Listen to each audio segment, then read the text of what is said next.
Ya, pertanyaannya mengapa harga-harga ini beruntun naiknya? Kita akan tanyakan langsung kepada narasumber kami pada sore hari ini, ada tenaga ahli utama kantor staf Presiden, ada Pak Edi Priyono. Selamat sore, Pak Edi. Selamat sore. Pak Edi, tadi sudah diberitakan beruntun hampir naiknya berdekatan waktunya, yang paling terakhir adalah harga LPG non subsidi 12 kilo dan 5,5 kilo naik cukup signifikan. 15 ribu kalau tidak salah ya. Apa penyebabnya nih Pak? Kenapa kemudian gas kita nih naiknya tuh cepat? Terakhir Desember naik 2 bulan, baru 2 bulan sudah naik lagi.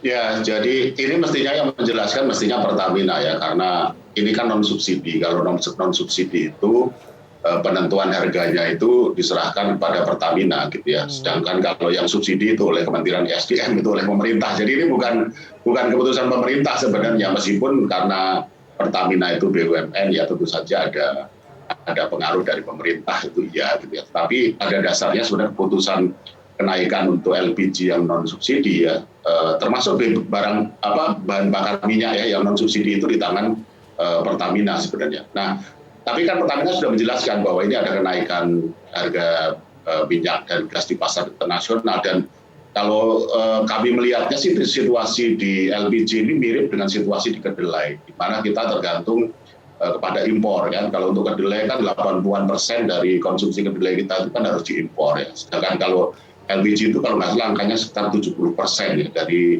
LPG kita harus diimpor. Jadi kalau dalam situasi demikian, situasinya serba sulit.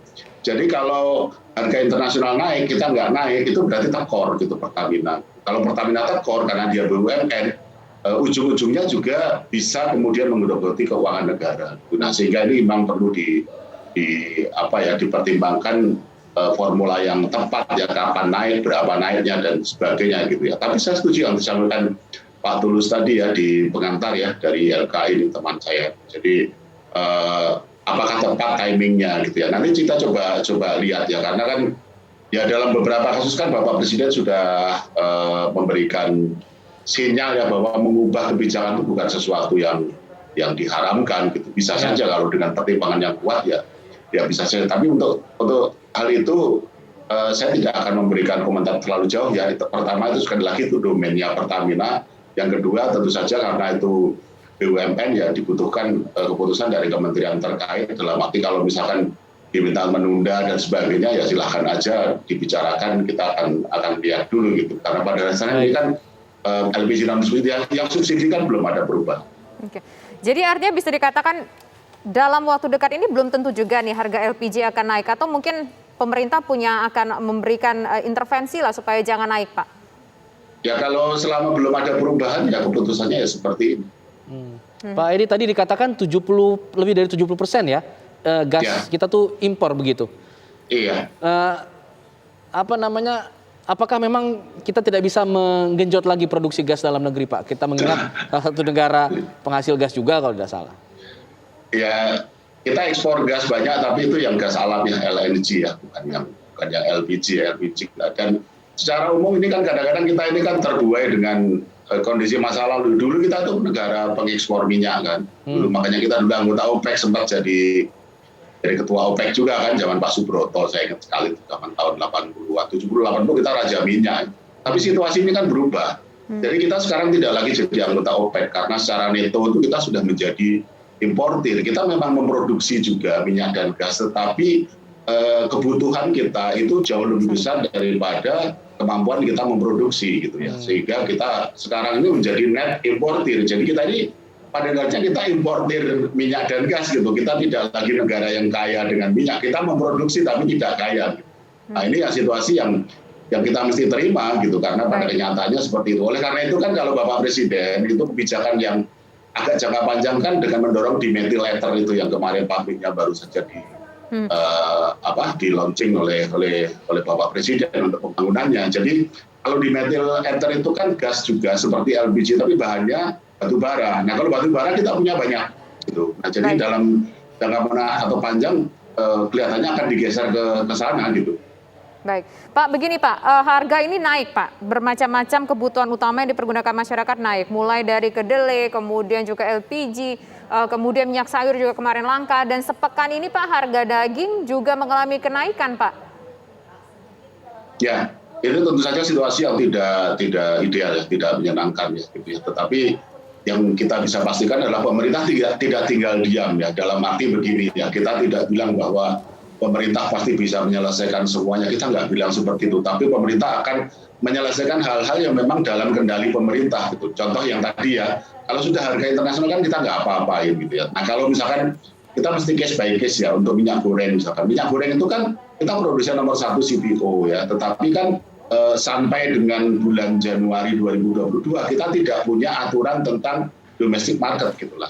Kemudian diterbitkan aturan supaya produsen CPO kalau mau mengekspor CPO 20% minimal itu dia harus jual di dalam negeri gitu ya. Sehingga kebutuhan pasokan bahan baku untuk pabrik minyak goreng itu bisa terpenuhi dengan harga yang juga ditetapkan oleh pemerintah dengan domestic price obligation 9.300 per liter.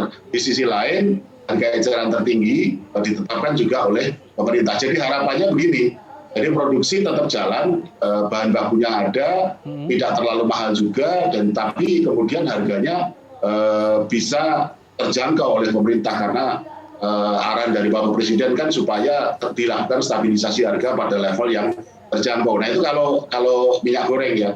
Nah kalau daging ini terus terang sampai sekarang ini masih menjadi pertanyaan karena perhitungan Kementerian Pertanian sesungguhnya kita dalam posisi surplus ya. Surplus dalam arti begini ya, kan ada produksi dalam negeri kemudian ada yang daging yang diimpor juga gitu ya. Jadi yang diimpor itu kurang lebih 30-40% daging itu diimpor, sedangkan sisa produksi daging itu dilakukan di dalam negeri gitu. Meskipun produksi daging di dalam negeri sapinya juga ada yang berasal dari sapi anakan yang dibeli dari luar negeri ya, tapi diproduksi di sini gampangnya seperti itu. Nah, ini kalau perhitungan dari Kementerian Pertanian, produksi dalam negeri ditambah dengan yang kita impor itu posisinya surplus melebihi kebutuhan. Jadi kita belum bisa pastikan ini di mana masalahnya gitu. Apakah masalah timing gitu? Karena surplus atau defisit yang dihitung oleh Kementan itu kan dalam waktu 1 tahun 2022 kan bisa saja terjadi kita cukup tapi kemudian ketika kita lihat antar waktu mungkin saat ini terjadi kelangkaan. Nah kalau kedelai lain lagi itu. Kalau kedelai itu kan memang seperti LPG tadi ya, kita memang tergantung bahkan persentasenya lebih misalnya di 80-90%. Ya, kita coba breakdown satu-satu ya Pak Edi ya, biar masyarakat juga bisa lebih paham begitu. Kalau tadi Bapak mengatakan sebenarnya untuk daging ini surplus, tapi kemudian belum teridentifikasi di mana salahnya. Lalu kemudian apa kemudian langkah pemerintah dari kapan? Kalau masyarakat ingin tahunya sampai kapan Pak nih harga akan mahal seperti ini? Apa kemudian langkah pemerintah untuk bisa menekan harga itu? Ya, nah tentu saja pemerintah tidak tinggal diam ya, dan yang dilakukan pemerintah kemarin minggu lalu ya sudah ada rapat di kantor staf Presiden dipimpin oleh Pak Kepala Staf. Jadi dari kementerian lembaga terkait ada 2 arahan. Yang pertama adalah tentu saja optimalisasi dari potensi produksi di dalam negeri, termasuk dari sapi lokal ya. Yang kedua ini kenyataan pahit tapi kita nggak bisa hindari. Kita mempertimbangkan untuk menambah atau masuknya impor daging kerbau.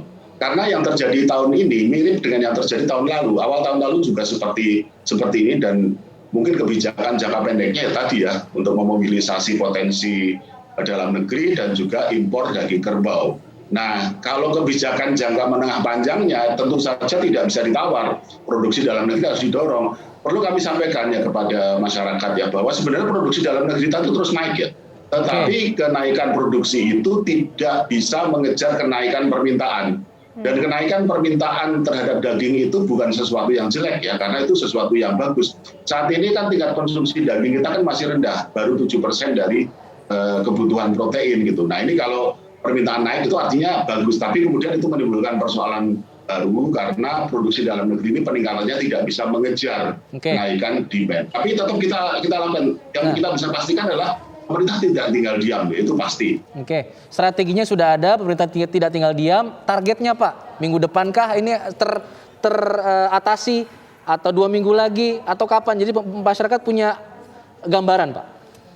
Wah kalau sudah sampai timing biar Kementerian Teknis ya Mas ya, saya nggak punya, kantor staf bukan nggak punya kewenangan untuk itu ya. Jadi Menteri Perdagangan kalau untuk daging nanti termasuk Menteri Pertanian juga akan memberikan kejelasan. kemarin juga begitu kan untuk kedelai, minyak goreng. Jadi kita serahkan ke mereka, kita monitor dulu. Tapi yang jelas jangan terlalu lama gitu kan. Nah, jangan terlalu lamanya berapa lama Pak? Ada tenggat waktu nggak? Apalagi nih udah menjelang bulan puasa Pak. Biasa menjelang bulan puasa nih jeritan hati ibu-ibu semuanya pada naik. Jangan-jangan udah di harga Rp140.000 per kilogram, nanti bisa makin melejit lagi harganya Pak. Apakah kira-kira nanti targetnya hanya diminta untuk jaga aja di angka 140 atau mungkin diturunkan dari 140 Pak? Ya kalau sudah ke detail ya, terus terang seperti yang kami sampaikan, kami dari kantor staf presiden tidak bisa bicara terlalu banyak ya, mohon maaf ya. Ini Kementerian Teknis ya, Kementerian Pertanian, Kementerian Perdagangan terutama ya, ini silakan untuk kemudian menjelaskan kepada masyarakat. Kita juga dorong terus, kita dari kantor staf presiden tentu saja terus berkomunikasi ya dengan Kementerian Perdagangan ya, ini tolong dijelaskan ini yang seperti ini ada masalah ini, kita selalu koordinasi. Tapi untuk hal yang sifatnya teknis seperti itu biar kementerian terkait yang menjelaskan. Baik, terima kasih Pak Edi Priyono selaku tenaga ahli utama kantor staf presiden. Kita harapkan nanti kebijakan ini bisa ditindaklanjuti oleh kementerian terkait secara teknis ya. Lalu apa sebenarnya yang terjadi di balik kenaikan harga yang beruntun ini? Kita akan lanjutkan pembahasannya nanti bersama dengan pengamat ekonomi sesaat lagi, tetaplah bersama kami.